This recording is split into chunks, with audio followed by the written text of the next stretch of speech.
نبی کے ساتھ ہجرت کا سفر شروع کیا اور حضرت ابوبکر صدیق رضی اللہ تعالیٰ عنہ کا جہاں پہ گھر ہے، آپ لوگوں کو پتا جہاں پہ گھر تھا،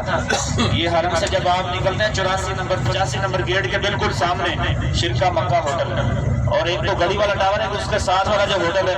وہاں پہ حضرت ابوبکر صدیق رضی اللہ تعالیٰ عنہ کا گھر ہوا کرتا ہے، اور آپ صلی اللہ علیہ وسلم کو ادھر سے کھانا لا کر یہاں پہ کھانا پہنچایا کرتے تھے۔ اور دیکھیں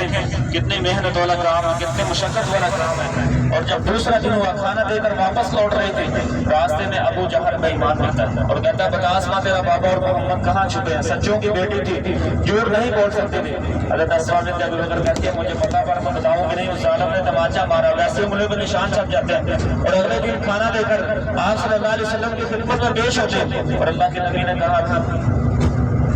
یہ زخم کس چیز کی؟ بتایا جاتا ہے کہ ابو جہل نے پکڑ کر آپ کا پتہ پوچھا تھا، میں نے بتایا نہیں، اس ظالم نے تماچا مارا، ویسے ملے کے نشان چھپ گئے۔ پھر آپ صلی اللہ علیہ وسلم نے یہاں پہ بیٹھ کے حضرت ابوبکر صدیق رضی اللہ تعالیٰ عنہ کے گھرانے کے لیے بے شمار یہاں پہ دعائیں گی، اور پورے گھر والوں نے اللہ کے نبی کی خدمت کی، کوئی کھانا بنا رہا ہے، کوئی کھانا لے کر آ رہا ہے، کوئی آپ صلی اللہ علیہ وسلم کی خدمت میں یہاں پہ آپ صلی اللہ علیہ وسلم کے ساتھ ہے۔ اور پھر اللہ کے نبی نے کہا پیارے ابوبکر میں تمام صحابہ کرام کے احسانات کا بدلہ اس دنیا میں جتلا کر جاؤں گا، پر باہر صحابی حضرت ابوبکر صدیق رضی اللہ تعالیٰ عنہ جن کے احسانوں کا بدلہ میں نہیں جتلا سکتا، ان کے احسانوں کا بدلہ میرا اللہ خود جتلائے گا، کیونکہ ہر مشکل گھڑی میں اللہ کے نبی کا ساتھ دیا۔ پورے گھر والوں نے، کوئی آپ صلی اللہ علیہ وسلم کو کھانا بنا کر یہاں تک پہنچا رہا ہے، کوئی آپ صلی اللہ علیہ وسلم کے مکہ کی خبریں یہاں تک پہنچا رہا ہے۔ حضرت ابوبکر صدیق رضی اللہ تعالیٰ عنہ کا بیٹا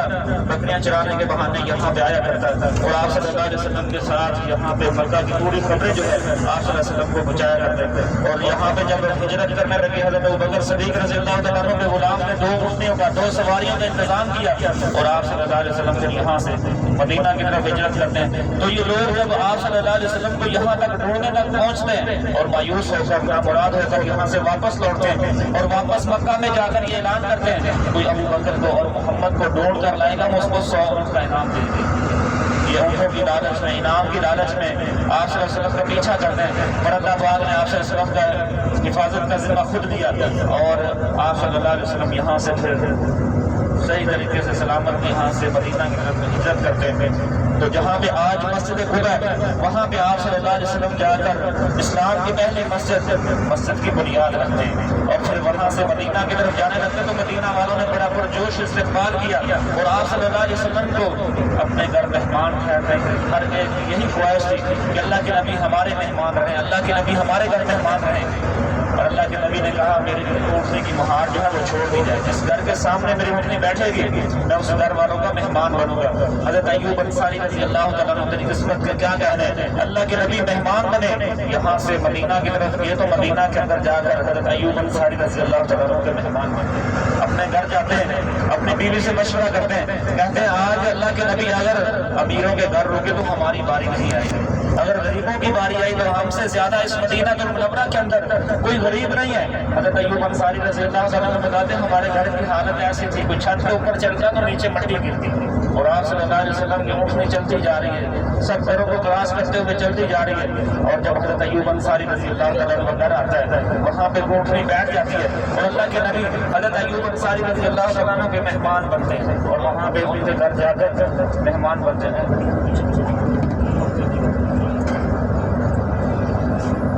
تو حضرت ایوب انصاری رضی اللہ تعالیٰ عنہ کہتے ہیں اللہ کے نبی آپ نیچے نہ ٹھہریں، اوپر والے پورشن پہ آ جائیں۔ اللہ کے نبی نے کہا حضرت ایوب انصاری جب میں یہاں پہ ٹھہروں گا یہ مدینہ والے میرے ساتھی جو ہیں یہ مجھے ملنے کے لیے آئیں گے، تو پھر مجھے یہ گوارا نہیں کہ یہ آپ کے گھر سے گزر کر اوپر میرے پاس آئیں، اور میں نیچے ہی رکوں گا۔ اور اللہ کے نبی پھر نیچے آرام فرماتے ہیں، اور رات کا وقت ہوتا ہے۔ حضرت ایوب انصاری رضی اللہ تعالیٰ عنہ کہتے ہیں ہم اوپر چھت کے اوپر پوری رات بیٹھ کے گزارتے ہیں، اوپر چلتے نہیں اس لیے کہ آپ صلی اللہ علیہ وسلم کے اوپر مٹی نہ گرے، اور اللہ نے یہ وحی کے ذریعے بتلایا پیارے حبیب تیرے ساتھی نے تیری مہمان نوازی کا حق ادا کر دیا، اور آپ صلی اللہ علیہ وسلم کو یہاں پہ خبریں پہنچائی۔ جی حضرت یہ ہماری زیارت تھی جبل سور، اور اس کے بعد جو ہماری آنے والی زیارت ہے وہ ہے میدان عرفات۔ آگے جو ہماری زیارت ہے وہ میدان عرفات ہے، اور اس میدان عرفات کے اندر حاجی اکٹھے ہوتے ہیں، حاجی کا خطبہ سنتے ہیں، اور یہاں پہ جس جگہ پہ آپ صلی اللہ علیہ وسلم نے بیٹھ کے حج کا خطبہ دیا تھا وہاں پہ ایک پہاڑی تھی، اس کا نام تھا نمرا، اس پہاڑی کو کاٹ کے وہاں پہ مسجد بنا دی گئی، اس مسجد کا اس مسجد کے اندر حج کا خطبہ ہوتا ہے، اور اللہ کے نبی اس میدان عرفات کے اندر گئے خطبہ حجۃ الوداع ادا کرنے کے لیے، خطبہ حجۃ الوداع ادا کرنے کے لیے اللہ کے نبی یہاں پہ آئے اور صحابہ کرام کو ساتھ لے کر وہاں پہ خطبہ حجۃ الوداع ادا کرنے کے لیے پہنچے تھے۔ تو جس جگہ پہ بیٹھ کے اللہ کے نبی نے حج کا خطبہ دیا، وہاں پہ پہاڑی کو کاٹ کر مسجد بنا دی، اس مسجد کا نام مسجد ابراہیم ہے۔ یہ سال میں صرف ایک دن کے لیے کھلتی ہے، اور جب کھلتی ہے تو حج کا خطبہ ادا ہوتا ہے، اور اس کے بعد یہ پورا سال مسجد بند رہتی ہے۔ ظہر اور عصر کی نماز ایک دن صرف 9 ذوالحجہ والے دن کھلتی ہے، اس کے علاوہ یہ پورا سال مسجد بند رہتی ہے۔ اس کا کچھ حصہ جو ہے یہ میدان عرفات حج کی حدود کے اندر ہے، اور کچھ حصہ میدان عرفات حج کی حدود سے باہر ہے۔ یہ نشاندہی آپ کو اس لیے بتائی جا رہی ہے کہ اللہ پاک آپ کو اسی سال حج پہ آنے کی توفیق عطا فرمائے، تو آپ میدان عرفات کی حدود کے اندر رہ کر پورا دن یہاں پہ گزار سکیں۔ اور اسی میدان عرفات کے اندر جو ہماری دوسری زیارت ہوگی وہ جبل رحمت، اسی میدان عرفات کے اندر جو ہماری دوسری زیارت ہوگی وہ جبل رحمت، جب اللہ پاک نے حضرت آدم علیہ السلام کو اور اما حوا کو جنت میں داخل کیا اور کہا آدم جہاں مرضی رہو، جہاں سے مرضی کھاؤ پیو، ایک درخت ہے اس کے پاس نہیں جانا۔ اللہ پاک نے یہ دنیا کا نظام بنانا تھا، دنیا چلانی تھی، اور حضرت آدم علیہ السلام اور اما حوا جو ہے وہ جنت میں رہ رہے ہیں، طرح طرح کے پھل میوے کھا رہے ہیں اور جہاں سے مرضی کھا رہے ہیں، اور اللہ کے حکم کی حدودی ہوئی اسی وقت اللہ پاک نے دونوں کو 2 مختلف مقامات پہ اتارا۔ حضرت آدم علیہ السلام کو اس روح زمین پر اتارا تو سری لنکا کے اندر اتارا، اما حوا کو اتارا تو اسی سعودی عرب کے شہر جدہ کے اندر اتارا۔ یہ ایک دوسرے کو ڈھونڈتے ہوئے، ایک دوسرے کو تلاش کرتے ہوئے